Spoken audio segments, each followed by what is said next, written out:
Hello বন্ধুরা, আজকে আমি চলে এসেছি সম্মেলনে আমাদের দলটা নিয়ে। আর এটা হলো আমাদের দল, আর এই দলটা এখন মন্দিরের ভিতরের দিকে যাচ্ছে। মন্দিরের ভিতরে গিয়ে সব দাদারা ডাঙ্কা বাজানো শুরু করে দিল।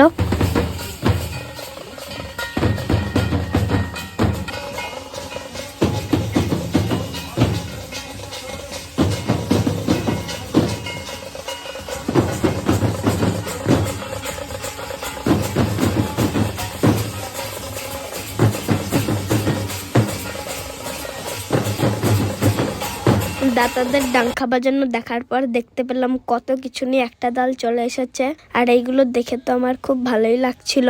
এটা দেখার পর দেখতে পেলাম মঞ্চে উঠে হরিচাঁদ শান্তিমাতা সেজে সবাই নাচ করছে। তারপরে সব দাদারা মিলে একসাথে খেতে বসে পড়লো, আর কে কি বলছিল। সাধু শব্দ ভাত আছে, ডাল আছে, আর খাবা কি?